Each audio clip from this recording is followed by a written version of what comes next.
ಪ್ರಾಚೀನ ಕಾಲದಲ್ಲಿ ಒಬ್ಬ ಬಲಶಾಲಿ ರಾಕ್ಷಸನಾದ ಭಸ್ಮಾಸುರನಿದ್ದ. ಅವನು ಪರಮಶಿವನನ್ನು ಭಕ್ತಿಯಿಂದ ಪೂಜಿಸುತ್ತಿದ್ದ.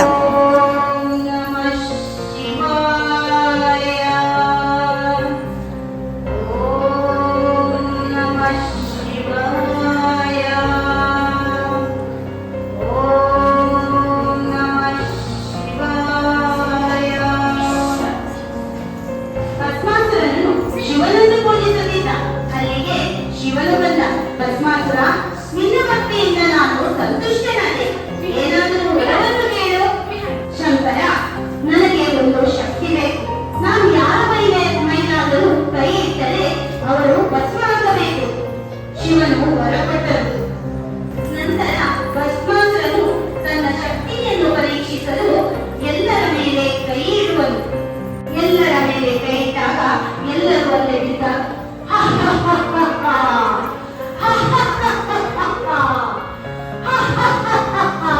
ಎಲ್ಲಾ ದೇವತೆಗಳು ಶಿವನಲ್ಲಿ ಬೇಡಿಕೊಂಡರು. ಆದ ನಂತರ ಶಿವನು ಭಸ್ಮಾಸುರನ ಹತ್ತಿರ ಹೋಗಿ, ಭಸ್ಮಾಸುರ, ನೀನು ದೇವತೆಗಳಿಗೆ ತೊಂದರೆ ಕೊಡುತ್ತೀಯಾ? ಶಿವ, ಹಾಗಾದರೆ ನಿನ್ನ ಮೇಲೆ ಪ್ರಯೋಗ ಮಾಡಿಬಿಡುತ್ತೇವೆ. ಅಯ್ಯೋ, ನನ್ನ ಮೇಲೆ ನಿನ್ನ ಪ್ರಯೋಗ ಮಾಡಬೇಡ. ಅಯ್ಯೋ, ನನ್ನ ಮೇಲೆ ನಿನ್ನ ಪ್ರಯೋಗ ಮಾಡಬೇಡ. ಅಯ್ಯೋ ಅಯ್ಯಯ್ಯೋ, ನನ್ನ ಮೇಲೆ ನಿನ್ನ ಪ್ರಯೋಗ ಮಾಡಬೇಡ. ನೀನು ವಿಷ್ಣುವಿನಲ್ಲಿ ಕೇಳಬೇಕಾಗುತ್ತದೆ. ಅವರಲ್ಲಿ ಒಂದು ತಂತ್ರವಿದೆ. ವಿಷ್ಣುದೇವರೇ, ನನಗೆ ಸಹಾಯ ಬೇಕು. ಭಸ್ಮಾಸುರನನ್ನು ನಿಲ್ಲಿಸಲು ಏನಾದರೂ ಒಂದು ಉಪಾಯ ಹೇಳಿಕೊಡಿ. ನಾನು ಮೋಹಿನಿ ರೂಪದಲ್ಲಿ ಬರ್ತೇನೆ. ನನಗೆ ಒಂದು ತಂತ್ರ ಇದೆ. ಮಕ್ಕಳೇ, ಮೋಹಿನಿಯನ್ನು ಗೊತ್ತಾ? ಅವಳು ಒಬ್ಬ ಸುಂದರವಾದ ರೂಪದಲ್ಲಿ ಬಂದ ವಿಷ್ಣುವಿನ ರೂಪ. ಮೋಹಿನಿ ಅಂತ ಆದಾಗ ಅವಳು ಎಲ್ಲರನ್ನೂ ತನ್ನ ಸೌಂದರ್ಯದಿಂದ ಮೋಹಗೊಳಿಸುತ್ತಾಳೆ.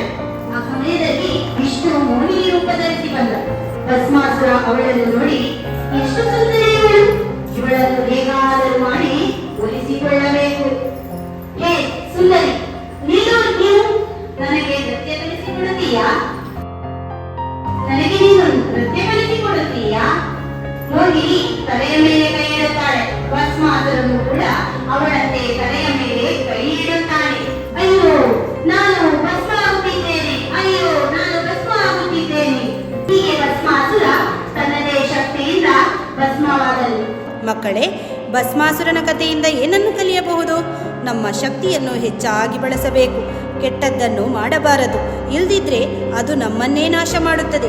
ಹೆಣ್ಮಕ್ಕಳು, ಹುಡುಗರು ಎಲ್ಲರೂ ಒಳ್ಳೆಯ ಕೆಲಸ ಮಾಡೋಣ. ದಯಾಳು ಮನಸ್ಸು ಹೊಂದೋಣ.